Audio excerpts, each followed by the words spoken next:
আসসালামু আলাইকুম রহমতুল্লাহ। ভিউয়ার্স, যে যেখানে আছেন, দেশে অথবা দেশের বাইরে, যেখানে থাকেন সবাইকে শুভকামনা জানাচ্ছি। আমি মির্জা তারিকুল ইসলাম এই মুহূর্তে আপনাদের সাথে আছি।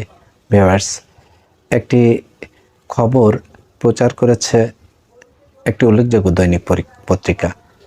খবরটি চিটাগাংয়ের তেলের ট্যাঙ্কারে আগুন লেগেছিল সেই বিষয়টাকে নিয়ে। তো বিষয়টাতে তারা জঙ্গি হানার সম্ভাবনা দেখছে, অর্থাৎ এটা ছিল একটি পরিকল্পিত জঙ্গি তৎপরতা। পুড়ে ছাই হয়ে গেছে তেলের ট্যাঙ্কারটি, একজন মারাও গেছে।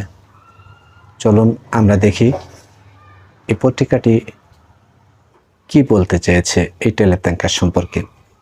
চট্টগ্রাম বন্দরের গভীর রাতে বাংলাদেশের শিপিং কর্পোরেশনের একটি তেলের ট্যাঙ্কার, নাম বাংলা সৌরভ। তেলের ট্যাঙ্কারে অগ্নিকাণ্ডের একজনের মৃত্যু হয়েছে। জীবিত উদ্ধার ট্যাঙ্কারে 47 নাবিক ও কর্মচারীকে। শনিবার বিএসসি এর ব্যবস্থাপনা পরিচালক কমোডর মাহমুদুল মালেক এই ঘটনার নেপথ্যে নাশকতার আশঙ্কা করেছেন এবং অভিযোগও করেছেন। বাংলাদেশের সংবাদপত্র প্রথম আলোকে তিনি বলেন, দুর্ঘটনার আগে একটি নৌযান ট্যাঙ্কারটির পাশ দিয়ে চলে যায়। এর পরপরই ওই 4টি জায়গায় আগুনের স্ফুলিঙ্গ দেখা যায়। অগ্নিকাণ্ডের সূত্রপাত যেভাবে হয়েছে তাতে নাশকতার বিষয়টি উড়িয়ে দেওয়া যায় না। ঘটনার তদন্ত করতে 8 সদস্যের একটি কমিটি গঠন করা হয়েছে। ভিউয়ার্স,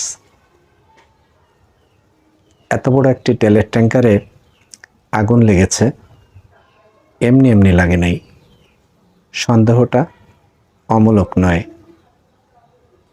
এই ধরনের নাশকতা করে শুধু একটি তেল ট্যাঙ্কারেরই ক্ষতিগ্রস্ত করা নয়, অর্থাৎ এই তেল আমদানিতে যে আর্থিক ক্ষতি হবে একটা বড় মাপের ক্ষতি।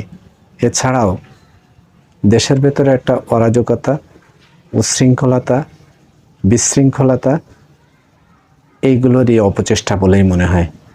ভিউয়ার্স, আমরা এতক্ষণ যে পত্রিকার নিউজটি আপনাদের সামনে পড়ছিলাম, এটা আনন্দবাজার পত্রিকা অনলাইনে অপশানে এই নিউজটি প্রকাশ করেছে। ভিউয়ার্স, তারই সূত্র ধরে আমরা এই নিউজটি আপনাদের সামনে নিয়ে আসলাম।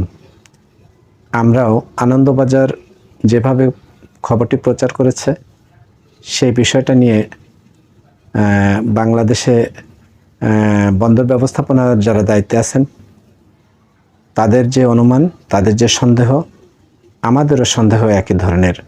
এটা দেশের ভেতরে একটা বিশৃঙ্খলতা তৈরি করতেই এবং বড় মাপের আর্থিক ক্ষতির সম্মুখীন করার জন্য বা আর্থিকভাবে ক্ষতিগ্রস্ত করার জন্যই এই সময়, বিশেষ করে যখন মধ্যপ্রাচ্যে যুদ্ধ চলছে, তেল উৎপাদনকারী দেশও মধ্যপ্রাচ্যে, ঠিক তেমনই একটা মুহূর্তে এটা একটা বড় ধরনের ক্ষতি।